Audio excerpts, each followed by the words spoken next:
person in one of the nights of Hanukkah who has a wedding or has some type of event that he has to attend, and he won't be at his house at the time of Tzet Kochavim, which this year will be about 5:45, the proper time to light. He has to leave, let's say, at 5 o'clock. Is he allowed to light early, before Shekiah, before Tzet?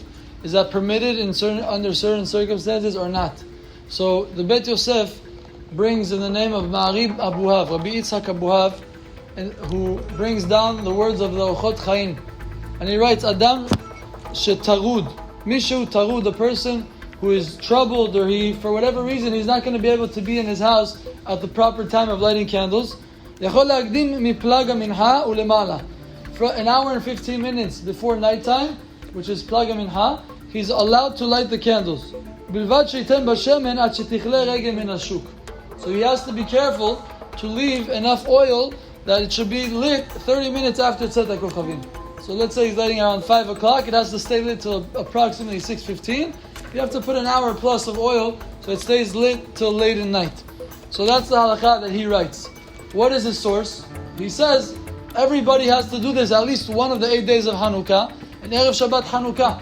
The proper time to light Erev Shabbat Hanukkah is obviously you can't light after Shekiah. According to the Maran, the proper time to light every night is at Tzet Kochavim. That will be a mitzvah ba'avara. It's chayav sekila. You light at that time Shabbat candles, Hanukkah candles. So what do you do then? Erev Shabbat Hanukkah, everybody agrees the proper time is miplaga minha ve'elach. From an hour 15 prior to nighttime, you can already light the candles of Hanukkah. The question is, do we apply that one specific situation where there's no other option to every night of Hanukkah or not? So comes the Orchot Chaim and says yes, but he adds a condition. He says you have to be tarud. It has to be a shat dahak. It has to be a case where you have no other option. Obviously, it's not ideal to do such a thing, but if you have no other choice, that would be the best thing to do. So would a person recite it with a beracha or without? That's another big, great discussion amongst the poskim. The Pri Hadash, Rabbi Chizka de Silva, he writes that it would be recited with a beracha. The Zivchei Tzedek, Rabbi Abdallah Somech, holds that you would recite it with a beracha. The question is, does the Shulchan Aruch hold of this halacha lema'aseh or not?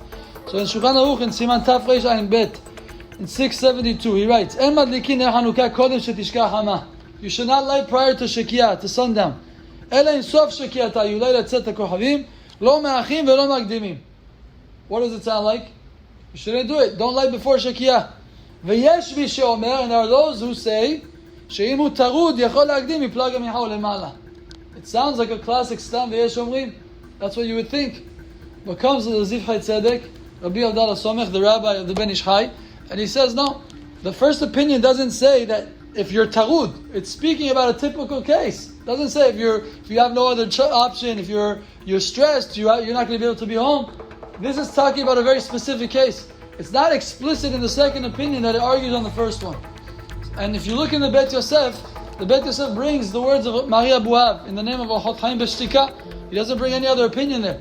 So it seems clear that this is the opinion of the Bet Yosef. And therefore, it says the Zivchei Tzedek, and Chacham Avadia holds like this as well, that in the case that a person is tarud, as long as he puts enough oil that it should stay lit 30 minutes after Tzet, then he could light with a beracha. But it's very important to note that this only applies if you are lighting and somebody is going to be present at the lighting. On a regular Shabbat, you're going to be home, you're eating at your house, and you lit very early, and you're going to be present, you're going to enjoy from the candles, or there'll be Pirsum and Isa, so it's fine to light at such a time. But let's say you're going to a wedding when your wife, kids, and everybody's going to be out of the house, and you usually light on your table in the house. That's fine. But in this case, who are you lighting for? You're not going to be there in the time of the candles of Tzet Kochavim, and there's no Pirsum and Isa being done. That would be 100% a bracha levatala, and therefore you cannot light under this circumstance unless you're lighting in a place that people will walk by and see the candles. And you put enough oil that somebody should watch, somebody should look and enjoy, and you're doing Pirsum and Isa.